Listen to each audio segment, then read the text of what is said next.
All right, Dr. J here. Hope all you guys are doing well. Let's dive into today's Q&A. What is on your mind? Feel free and chime in. Love to see some of your questions. I'm going to just kind of riff on, with a couple of things on my mind, and we'll just kind of dive in and just see what comes up. So first thing first, what's some of the big ways that you can reduce inflammation in your diet? The number one way that you can reduce inflammation in your diet, there's two major ways. Grains, cutting grains and processed grains or flour out. Number two is excess omega-6 fatty acids. All right. Omega-6 being the linoleic fatty acids. I don't have a real big problem with omega-6 coming from arachidonic acid. That's more of a fatty acid that's on the saturated side, so there's less chance of oxidation. When you have saturated fats, you have carbon, single bond, carbon, and then you have two hydrogens, or if it's on the end, you have three. That makes the fat a lot more stable and less prone to oxidation, right? How do you know the fat's saturated? Is it solid at room temperature? Saturated fats are typically going to be solid at room temperature. A la coconut oil, grass-fed beef, pork fat. It's going to be solid for the most part at room temperature unless it's greater than 75 degrees in your house. It's really hot. That could be off a little bit. With linoleic fatty acids that are omega-6, these are going to be most of the time plant-based, and they're going to be more omega-6 going to that prostaglandin 2 pathway. And a lot of times these are going to be on the plant-based side.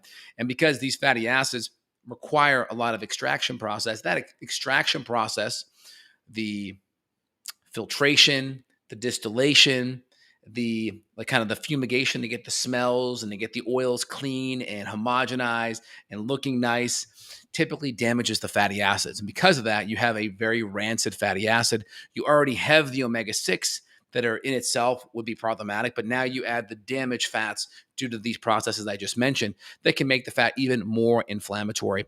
Plus, fats are important. Why? Because our cell membranes are lipid bilayers. And so we need good, healthy fats to make our cell membranes healthy and flexible.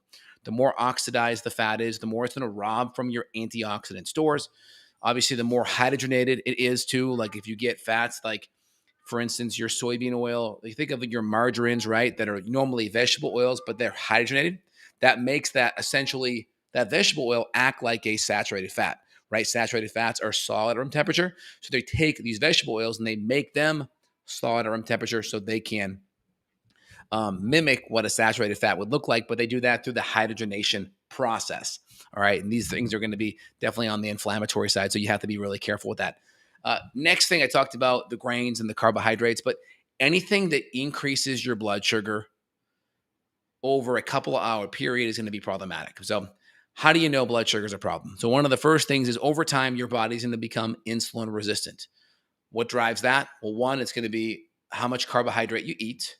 And then two, do you burn it up or not? Right? So it's a combination of two. The more carbs you eat, the higher your blood sugar goes up. Your body produces insulin, brings it back down. The problem is over time, insulin becomes numb, and eventually that carbohydrate that converts to glucose will eventually stay up after a meal and stay up longer. So my threshold is we want it to be between 140 to 120 on the high side, and we want it back below 120 to 100 within 2 to 3 hours. That's our goal. And so as our blood sugar goes up higher in that first hour and stays up higher, that's a sign that one, you're potentially becoming, hey, Butter, knock it off. My dog's Butter. 1 second.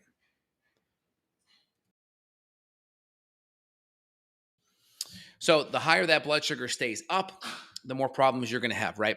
Because essentially that blood sugar is either going to get pulled into the cell and burnt up, or it's going to get converted into fat over time. Now, the problem is the longer your blood sugar stays, the more insulin resistant you are becoming because essentially you should be pulling that into the cell to burn it. Now, also, exercise can help because if you have blood sugar floating around your bloodstream, you have what's called GLUT4 receptor sites on your muscle that can essentially suck that blood sugar in, that glucose in. And so if I go for a 10-minute walk right after my meal, I can lower my blood sugar 10, 20 points a lot of times pretty easily just because those GLUT4 receptors are putting their little tentacles out. They're sucking in that glucose, and that is going to make a big difference in lowering that blood sugar. And so ideally you adjust your carbohydrates according to your activity level.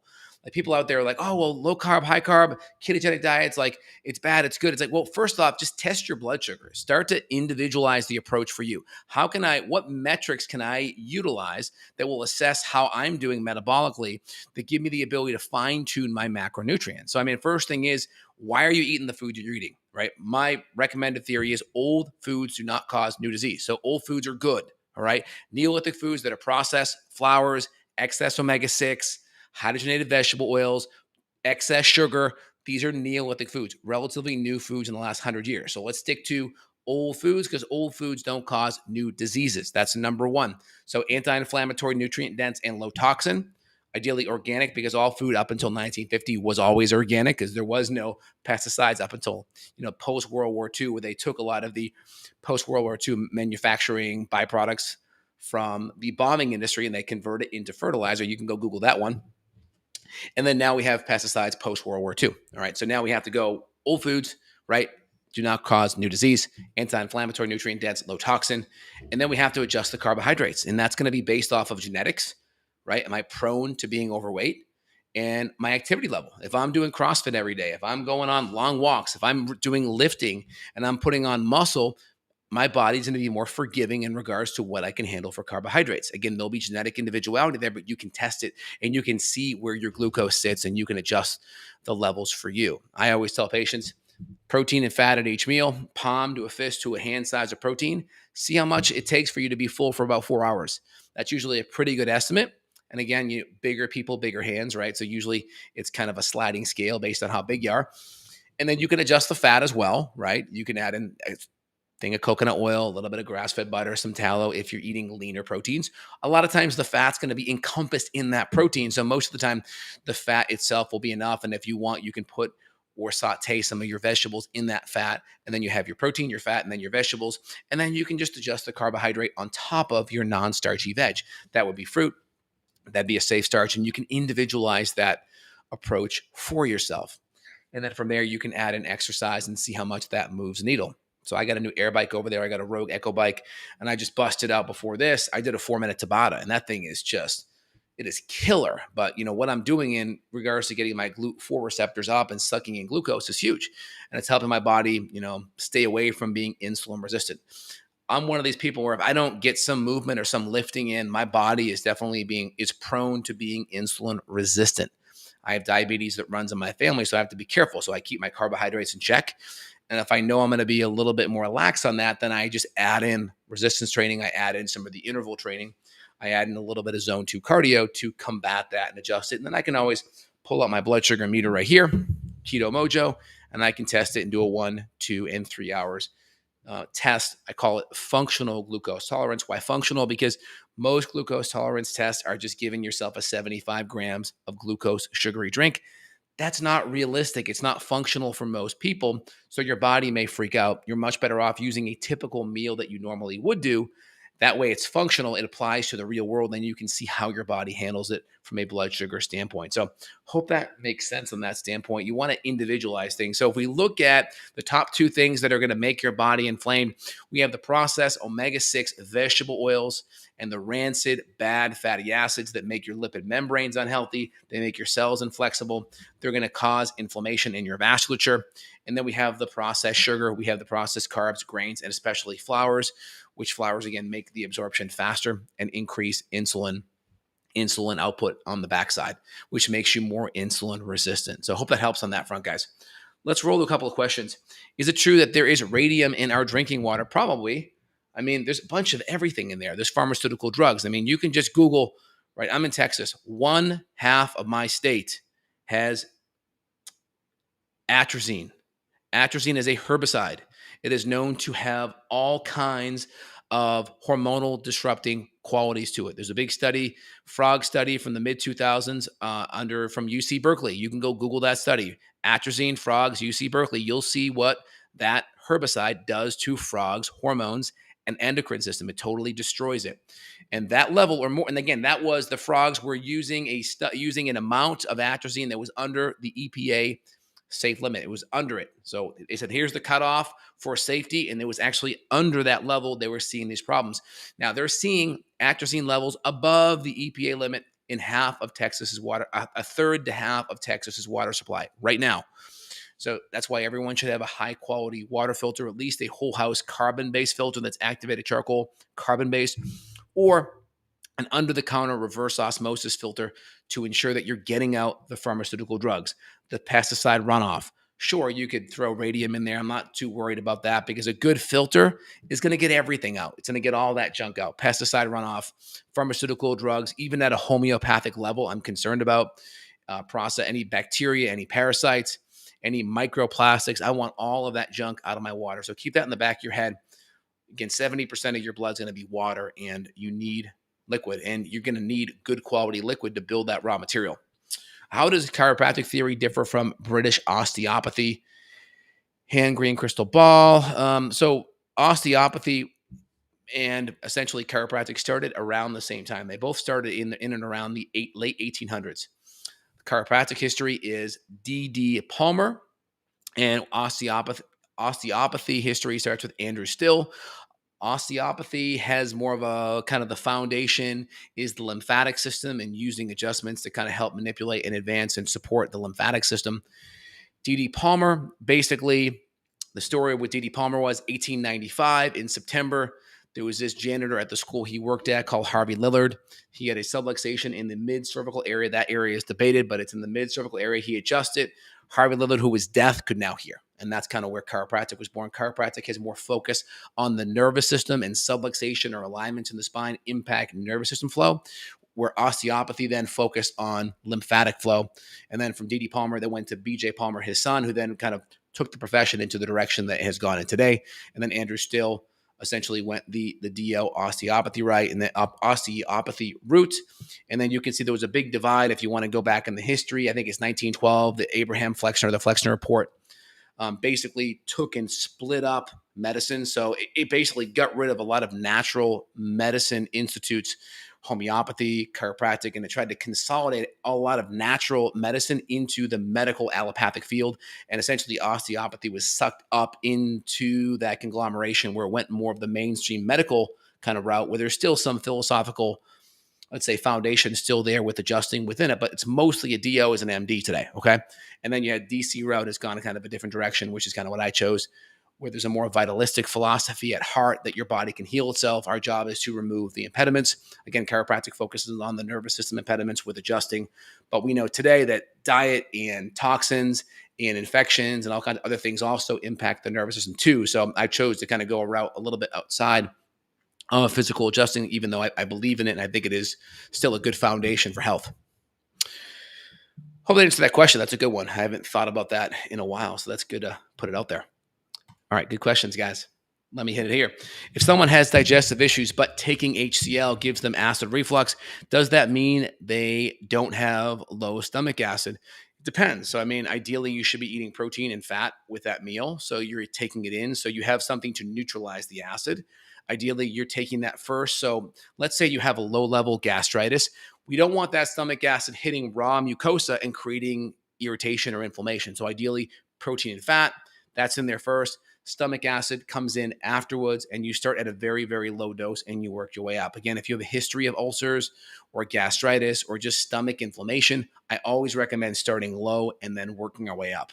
If you just kind of came in at a random high dose and you have a history of questionable stuff, then my recommendation is you go backwards, get your diet dialed in, get the timing of your hydrochloric acid in there, maybe do some healing, soothing things on the gut lining if you know you have that history, and then work up slowly. Again, if you come in there and you just throw things around and you don't get the dose dialed in or you don't do it in the right way, you can create a lot of contradicting symptoms and that can confuse you. And then you're like, oh, what's my next step, right? And, you know, the benefit of working with someone like myself is I've kind of seen all that stuff hundreds of times. And so I always try to bring patients to a solid plateau. So when we work off that, we can mitigate all of these potential side effects. Great question, though. Can high cholesterol cause joint pain, inflammation sometimes? No. High cholesterol is always an effect, not a cause, right? So cholesterol is a building block to all of your hormones. Almost all of your hormones are cholesterol based, right? There are some that are peptide based. I want to say like insulin and growth hormone are peptide based hormones. The rest are steroid. Just like which hormones are peptide based? I want to say it's insulin and growth hormone. So yeah, angiotensin, cholecystokinin. These are more like signalers. They aren't hormones. Like I put like cortisol a hormone, insulin a hormone, growth hormone. Yeah, 3 examples of peptide. Yep, prolactin, HGH, and insulin. So I was right. Good. Insulin and growth hormone are the two big ones. And then all the rest mainly are going to be your steroid, which hormones are cholesterol based. And that's going to be like your cortisol. Yep. That's going to be your estrogen. That's going to be your progesterone. That's going to be your testosterone, all those main hormones that we're talking about. Yep. So, in regards to that, if your cholesterol goes up, it's usually responding to something inflammatory in the vasculature. It could be eating junky foods, processed sugar. High levels of sugar and insulin can cause glycation. That can create oxidative stress. It could just be you did a really hard workout and you have muscle breakdown and you have tissue breakdown and it's trying to heal it. Could be like a car accident, like an injury. All those things would be the cause. And then the cholesterol is responding because it's a building block of these different hormones, especially cortisol, which is anti-inflammatory. Cortisol is your natural cortisone, if you will, and that's trying to kind of calm down the inflammation that may have caused. So, yeah, it's really important to look at things from a causal nature. Cholesterol is always the effect, not necessarily the cause. Especially when it comes to joint pain, it's definitely the effect, not the cause. Again, if you have high cholesterol, the only way to be ever causal is if you have hyperlipidemia or hypercholesterolemia that's totally genetic. These are people that are, in the upwards of 300s and 400s, and they've always been that way. Diet, lifestyle, inflammation, totally independent. Good questions, though, guys. 29 years old, slowly started losing cartilage in all my joints. Sometimes I have mild inflammation on my elbows and knees. Can that be caused by high cholesterol? So kind of a branch off of your last question. No. The question I want to look at is why. So I'd want to look at exercise. Are you doing good form? Are you doing like CrossFit when you have really bad form? Are you eating protein? Are you eating fat? Are you eating collagen and connective tissue supports? I would want to rule all those things out first: diet, lifestyle stressors, exercise stressors. I want to be careful that there's no Lyme co-infections, because some of those co-infections like Bartonella and Babesia, sometimes they can impact the cartilage. And so I'd want to make sure that's addressed. And if that's an issue or in the history, I'd want to go after that and target that. But I like to work at things in a hierarchy. Most people, they look at what sounds the sexiest or more nuanced, and they go after that thing first, even though it may be like eighth on the list. And then it's like, shooting in the dark. So I always tell patients, you got to prioritize everything. So I got a patient, right? Calls me up, complaining of a headache. She goes in and gets an MRI for a brain tumor. It's like, no, that's like the last thing you go. The last thing you go to. Of course, the first thing was gluten exposure, hydration, electrolytes. It's like easy first stuff, right? Always prioritize it. Least invasive, most likely based on something you do daily, versus the most invasive, most unlikely, most expensive, most like level of chronicity for that to be a problem. And we look at things in that fashion. That way we get the best bang for our buck and we don't go on wild goose chases. Okay, more questions here. Thinking about getting cavitation surgery, and my dentist said he can't do it unless my vitamin D level is over 150. I assume it makes sense. And I assume this is to make sure I heal afterwards. I mean, vitamin D above 100 is pretty high. I think that's NG, either DL or ML. But either way, I mean, 70 to 100 is the highest place I want it to be. I'm assuming that this doctor is wanting the vitamin D higher to increase calcium absorption. Just fine, but I think that's a little bit too high. I would also be adding in bone marrow and all the raw material nutrients, glucosamine, chondroitin sulfate, all of the connective tissue building blocks, bone broths to help. There's a doctor near me in Marble Falls outside of Austin named Dr. Nunnally. He's an excellent doctor at this type of procedure. Again, cavitations can be hit or miss. I've seen one person in my years who got a cavitation surgery and many of their health issues got better. Most, it's not the thing. It's kind of like in the prioritization of things. It's usually at the very bottom or somewhere at the bottom. And there are other things that are more likely to be the problem. So you got to prioritize it. It could be at your list at a higher level. It may not be, but it'd be at the bottom of my list unless we had histories of lots of dental issues. And maybe we did like a cone beam x-ray and we saw lots of inflammation in that area. Then I'd be a little bit more concerned. I would bring it up on the top of the list, but I would never go all in and say, hey, this is going to solve all your problems. Many doctors do that, but I would never do that. I think vitamin D at that level is too high, but I think get it close to 100 is totally fine. Good questions, guys. How can I detox benzene from my lungs? Was gas by chemicals coming into my house from dumping had a chest infection due to it. So what kind of chemicals? Was it like something topical on the rug or on the floor, or was something aerosolized and you breathed it in? I mean, the first thing I would do would be nebulize glutathione. I would take some NaC, nebulize glutathione, get a good high quality air filter plus a VOC filter. I would do like the Air Doctor would be a great one that comes to mind. I'll put a link down below so you guys can access that, but a really good air filter, get everything cleaned up. And I would be doing NaC. I'd be doing glutathione. I would nebulize all this stuff. I'd flush out my sinuses. I would be doing infrared sauna and really pushing detoxification out via sweating and my sauna as well. Good question, guys. It was diesel fuel and tarmac additives. Well, how did that get in your house? Was it like from a garage of outside, like the garage door was open and those fumes came in? Either way, really good air filter like the Austin Air or the Air Doctor would get those out and then work on doing some nebulizing of the compounds I mentioned will be also helpful. All right, guys, great questions. Hope that helps. Love to do more Q&As with you guys here. I'll come back later on this week. We'll find some more time. We'll do the chat. If you guys like it, please let me know. Put your comments down below. Please share with friends or family. That's how I get a little more motivated and say, let me carve some time out of my schedule to make this happen. So let me know in the comments, guys, and please share with family and friends. Quick question. Last one. I have an L4, L5 herniated disc. Okay, so what's your question? 80 to 90% of all discs are herniated at that level. So the first thing is you need to figure out what caused the herniation. If it's sitting, if it's bad posture, definitely get a good lumbar pillow. I have this one. I have a really good American Chiropractic Association kind of orthopedic approved desk chair that I sit in, office chair. That's awesome. I put this in the lower back. It goes like this. So this sits right here in my lower lumbar curve to provide really good support. And then, exercise. You can look at some of Eric Goodman's stuff with the founder. Really good upper, total posterior chain movements. These are really good movements that can be done. If you go look at his founder book, excellent, simple. And then you can look at any of the McKenzie stuff, any of the Stuart McGill exercises that you can do that are just simple that you can do at home.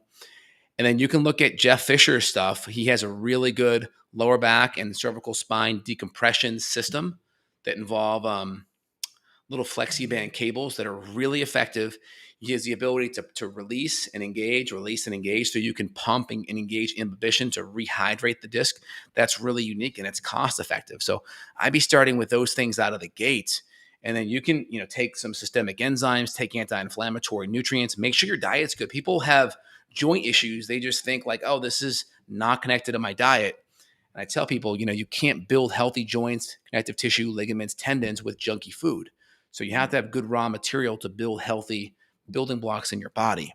So systemic enzymes away from food, anti-inflammatory kind of paleo template, and then look at, how you're sitting, look at the movements that you're doing, and look at adding in some kind of a decompression. And then, of course, you can seek out a chiropractor if you need more help on top of that, but you still want to have a good self-care routine that you do daily to work on that. Yeah, you guys are welcome. No problem. Glad you enjoy the videos. Thank you. Should I be worried about EMF radiation from my router? It depends. Like if your router is like right next to you, like mine's like on purpose across the room. I have an extension up there. I'm not too worried about it personally.